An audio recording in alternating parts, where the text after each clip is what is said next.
MIM MP Asaduddin ఓవైసీకి హమాస్కు సంబంధించినటువంటి ఉగ్రవాద సంస్థకు సంబంధాలు ఉన్నాయంటూ కూడా బీజేపీ రాష్ట్ర ప్రధాన కార్యదర్శి కాసం వెంకటేశ్వర్లు సంచలన వ్యాఖ్యలు చేశారు. ఒక్కసారి ఆయనతో మనతో ఉన్నారు, ఒకసారి మాట్లాడించేటువంటి ప్రయత్నం చేశారు. మీరు ఇందాక మాట్లాడుతూ ప్రపంచంలోనే అత్యంత ప్రమాదకరమైనటువంటి హమాస్లో ఉన్నటువంటి ఆ ఉగ్రవాద సంస్థకు ఎంఐఎం పార్టీకి ఏకంగా అసాద్కు సంబంధాలు ఉన్నాయని అంటున్నారు. మరి కేంద్రంలో ఉన్నది మీ పార్టీ, కేంద్ర నిఘా వర్గాలన్నీ కూడా మీ ఉంటాయి, ఎందుకు మరి చర్యలు తీసుకోవటం లేదు? ఇప్పుడు ఓవైసీ మాట్లాడుతున్నటువంటి మాటలు దేశ ప్రజలను విస్తుపోయినరు. పార్లమెంట్లోనే డైరెక్ట్గా జై పాలస్తీనా అన్నాడు. పాలిస్తాన్కి ఈయనకేం సంబంధం? ఈయన ఈ దేశ పౌరుడా, పాలిస్తాన్కి సంబంధించినటువంటి వాడా? పాలిస్తాన్లో జరుగుతున్నటువంటిది హమాస్ జరుపుతున్నటువంటి ఉగ్రవాదము, తర్వాత ఇజ్రాయెల్కు వాళ్ళకు వార్ జరుగుతూ ఉంది. ఒక ఉగ్రవాద సంస్థ మీద ఇజ్రాయెల్ వార్ చేస్తూ ఉంది. దానికి ఈయన పార్లమెంట్లో జై అని చెప్పేసి అనడం ఏంది? సంబంధాలు ఉండకపోతే ఎందుకు అంటాడు? ఇవన్నీ విషయాలు కూడా స్పష్టంగా కనపడతా ఉన్నాయి. దేశద్రోహి ఓవైసీ అనేటువంటిది స్పష్టంగా కనపడతా ఉంది. నేను చెప్పేది ఏంటంటే సార్, డైరెక్ట్గా ఆయన ఒక పార్లమెంట్ మెంబరు, ఆయనకు సంబంధించి ఒక పార్టీ ఉంది. ఆ పార్టీకి సంబంధించి మీరు కేంద్రంలో అధికారంలో ఉన్నారు, బీజేపీ పార్టీ. దానికి సంబంధించి నిజంగానే మీకు అటువంటి అనుమానాలు ఉంటే మీ పార్టీలో కానివ్వండి, మీ కేంద్ర నాయకత్వానికి చెప్పొచ్చు కదా, ఆయన మీద ఎంక్వైరీ చేసి ఆయనను కూడా బొక్కలో వేయొచ్చు కదా అనేది మా క్వశ్చన్. అంటే సందర్భం వచ్చినప్పుడు ఖచ్చితంగా జరుగుతుంది, అది చాలా తొందరనే జరుగుతుందని చెప్పేసి భావిస్తూ ఉన్నాం. ఎందుకంటే ఆయన చేస్తున్నటువంటి మాటలు, ఆయన చేస్తున్నటువంటి వ్యవహారం ఏదైతుందో ఇది ఉగ్రవాద సంస్థలను పెంపొందించే రకంగా ఉంది. ఈ జాతి సమైక్యతని భంగం కలిగించే రకంగా ఉంది. కాబట్టి తొందరనే అది కూడా జరుగుతుంది. అది ఎంత తొందరగా అనేది బుక్కలో వేస్తారు, తప్పనిసరి వేస్తారు. అవసరమైనప్పుడు ఇటువంటి ఉగ్రవాద సంస్థలకు ఆ ఊతం ఇస్తుకుంటూ ఏది పడితే అది మాట్లాడితే ఊరుకునేటువంటి ప్రశ్న లేదు. సందర్భాన్ని, సమయాన్ని బట్టి అతన్ని కాదు ఇంకెవరినైనా సరే దేశాన్ని ముక్కలు చేయాలనుకుంటూని, ఒక మతం విభజన చేయాలనుకుంటూని ఎవరినైనా సరే బొక్కలేస్తారు, ఎవరినైనా కేసులు పెడతారు. ఈ జాతి ఈ రాజ్యాంగం ప్రకారం ఏ రకంగా అయితే శిక్షించాలో ఆ రకంగా శిక్షిస్తారు. ఈ ప్రభుత్వానికి ఆ రైట్ ఉంది. ఈ ప్రభుత్వం ఆ చేసే సత్తాగడ ఉందనేటువంటి విషయం స్పష్టం చేయదలుచుకున్నాం. మరొక పక్క వక్ఫ్ ఆస్తులకు సంబంధించి కూడా మాట్లాడారు నిన్న అసాద్. వక్ఫ్ ఆ బోర్డు ఏదైతే ఉందో ఇతర మతస్థులకు సంబంధించినటువంటి హిందూ మతానికి సంబంధించి కూడా కోడ్ చేశారు. ముస్లింలను అందులో పెట్టారు, ఆ బోర్డుకు సంబంధించి కానివ్వండి, దానికి సంబంధించినటువంటి ఎందులో కూడా పెట్టారు. కానీ వక్ఫ్ బోర్డుల్లో ముస్లిమేతరులు ఏ విధంగా ఉంటారు, అది మా తాత ముత్తాతల ఆస్తి, దాని మీద మాకు హక్కు ఉంటుంది, దాన్ని ఖచ్చితంగా మేము సాధించుకునే వరకు ఊరుకుంటాం, దాని మీద వక్ఫ్కు సంబంధించినటువంటి భూముల మీద కేంద్రం ఆధీనం చేసుకుంటే మాత్రం ఊరుకునే ప్రసక్తే లేదు, ఒక ఉద్యమమే వస్తుందని చెప్పి హెచ్చరిస్తున్నాడు. ఓవైసీకి ఈడ హైదరాబాద్లో ఒక సీట్ గెలవంగానే ఉద్యమం వస్తుందా? వక్ఫ్ ప్రాపర్టీ అనేది దేశం ప్రాపర్టీ. ఆయన సంపాదించుకోలే, ఆయన తాత ముత్తాలు సంపాదించినటువంటి ఆస్తి కాదు అది. అది దేశంకి సంబంధించినటువంటి ఆస్తి, అందరికి సంబంధించినటువంటి ఆస్తి. దాన్ని ఈ వక్ఫ్ బోర్డు పేరు మీద కొంతమంది కలిసి దాన్ని కబ్జాలు చేసుకొని, అమ్ముకొని, వ్యాపారాలు చేసుకొని బడా వ్యాపారులు అయిపోతున్నారు తప్పితే మామూలుగా ఉన్నటువంటి ఒరిజినల్గా వక్ఫ్ ఆస్తులు ఏవైతున్నాయో అవి నిజంగా పేద ముస్లింలకు ఎక్కడ కూడా చెందుతలేవు.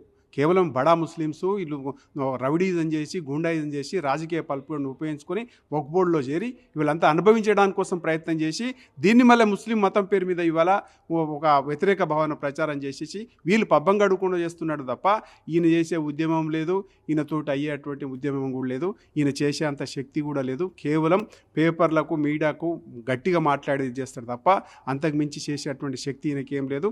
ఉద్యమం అనేది లేదు. వక్ఫ్ బోర్డును ఖచ్చితంగా రద్దు చేస్తాం. చేసి ఈ వక్ఫ్ బోర్డు ప్రాపర్టీ ఏదైతుందో అది ఎవరికి చెందాలనో వాళ్ళకి చెందేటట్టు చేస్తాం తప్ప ఏదో ప్రభుత్వమో బీజేపీనో దాన్ని ఆక్రమించుకోవాలని చెప్పేసి ఆలోచన చేస్తలేదు. ఈ దేశంలో ఉన్నటువంటి పౌరుల ఆస్తి అందరికి చెందాల్సినటువంటి ఆస్తి, అది ముస్లిమ్స్ ఎవరైతే పేదవాళ్ళు ఉన్నారో వాళ్ళందరికీ చెందాలి, వాళ్ళకి హక్కులు ఇవ్వాలని చెప్పేసి మాత్రమే కోరుకుంటుంది తప్ప ఇంకొకటి ఏంటంటే వక్ఫ్ బోర్డులో ఉన్నటువంటి చట్టాన్ని సరిగ్గా అమలు చేయాలి, అంతే తప్ప ఇష్టానుసారంగా వాడుకుంటేందుకు కొంతమంది కోసమే ఒక బోర్డు ఉండాల్సినటువంటి అవసరం లేదనేది భారతీయ జనతా పార్టీ, కేంద్ర ప్రభుత్వం భావిస్తూ ఉంది. మీరేమో రాహుల్ గాంధీ చెప్పినట్టు ఆడతాడు, ఆయన తోలుబొమ్మ, ఆయనకు సంబంధించినటువంటి ఆయన చేతుల్లో ఈయన కీలుబొమ్మ అని అంటున్నారు. గతంలో చూస్తాం బీహార్కు సంబంధించి కానీ యూపీకి సంబంధించి ఇతర రాష్ట్రాల్లో ఎన్నికలు జరిగినప్పుడు కాంగ్రెస్ పార్టీ ఒకవైపు బీజేపీకి దోస్తు, మైనార్టీల ఓట్లు కాంగ్రెస్కు ఉంటాయి, ఆ మైనార్టీల ఓట్లు పడగొట్టేందుకు కూడా బీజేపీ ఓవైసీని కూడా దించుతుంది, వాళ్ళిద్దరికి లోపాయికర ఒప్పందం ఉందన్న. ఇంతకు అసలు ఓవైసీ మీ మనిషి, వాళ్ళ మనిషి, ఎవరి మనిషి అసలు? ఇప్పుడు డైరెక్ట్గా కనపడుతుంది కదా, Stalin, MIM, TRS party, Congress party ఒకతాడ కూర్చొని మీటింగ్లు పెట్టుకుంటున్నాయి కదా. ఎప్పుడైనా ఈ రోజైనా రేపైనా డైరెక్ట్ ఇండి కూటమిలో చేరేటువంటి పార్టీ ఎంఐఎం. భారతీయ జనతా పార్టీకి ఏ రోజు కూడా సంబంధం లేదు. మాకు ఆయనతో అంటగాగేటువంటి అవసరం కూడా మాకు లేదు. స్వతహాగా ఇవాళ 51% ఓట్లు వస్తున్నాయి, 50 పైన శాతం ఓట్లు వచ్చేసి గెలుస్తున్నటువంటి పార్టీ భారతీయ జనతా పార్టీ. ఇంకా ఓవైసీ మాకేం అవసరం? ఇప్పుడు మీకు మైనారిటీల మీద ప్రేమ, ఓవైసీల మీద ప్రేమ వచ్చేసే మీరు ఇండి కూటమి అందరు కలిసి ఇవాళ రకరకాల ప్రాంతం పేరు మీద, భాష పేరు మీద, లేకపోతే రకరకాల ఆటలు ఆడుకుంటూ ఇవాళ దేశాన్ని విచ్ఛిన్నం చేయాలని చెప్పేసి ప్రయత్నం చేస్తారు. దాంట్లో రాహుల్ గాంధీ అదే రకంగా ఓవైసీ డిఎన్ఏ ఒక్కటే, వేరే డిఎన్ఏ కదా వాళ్ళిద్దరిది.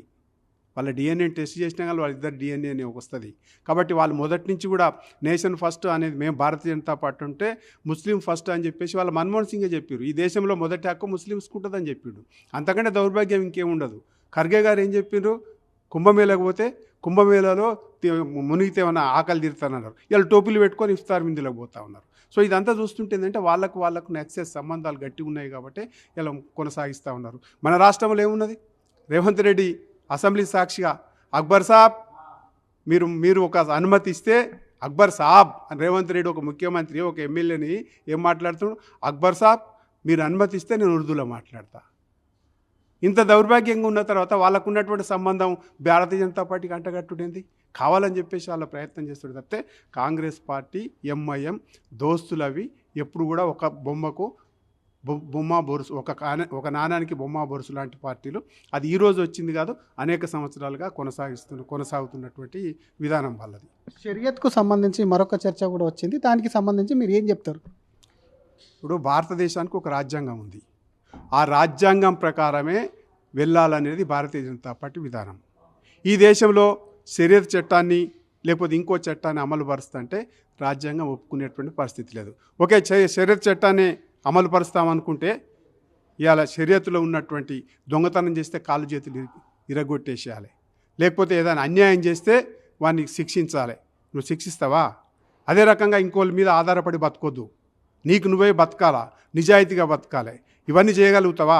షరియత్తులో ఉన్నటువంటి చట్టాలన్నీ నువ్వు కనుక మొదలు అమలుపరిచి చూడు, అప్పుడు తెలుస్తుంది నీకు ఇక్కడ ఎంత వ్యతిరేకత వస్తుందో. మీరు చేసే అన్ని దొంగ పనులు, చేసేదంతా ఉగ్రవాదం.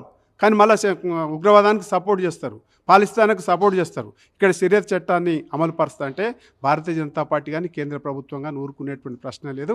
ఈ దేశంలో ఒకటి ఉంటుంది, రాజ్యాంగం ఉంటుంది భారతదేశానికి. ఆ రాజ్యాంగం ప్రకారమే వాళ్ళు హిందువులైనా, ముస్లింలైనా, క్రిస్టియన్లైనా, జైన్లైనా, సిక్కులైనా, ఎవరైనా సరే అందరూ కూడా రాజ్యాంగాన్ని గౌరవించాలి, రాజ్యాంగం ప్రకారమే నడవాలి తప్ప నువ్వు షరియత్ చట్టాన్ని అమలు చేస్తా అంటే నువ్వు ఈ దేశం నీ బాబుది కాదు, ఈ దేశం నీది కాదు, ఇది నీ జాగీర్ కాదు, ఈ దేశం అందరిది. ఈ దేశం మంచిగా ఉండాలంటే ఈ రాజ్యాంగం ప్రకారం నడవాలి తప్ప నీ షరియత్తును దేన్నో తీసుకొస్తా అంటే ఎవడు ఒప్పుకునేటువంటి ప్రశ్న ఉండదు. Thank you sir. ఇది ఒకవైపు అటు అసాద్కు సంబంధించి మాత్రం ఖచ్చితంగా ఆయన ఒక దేశద్రోహిలా పనిచేస్తున్నారన్న అనుమానం ఉంది. దానికి సంబంధించి కూడా ఎంక్వైరీ కూడా జరుగుతుంది.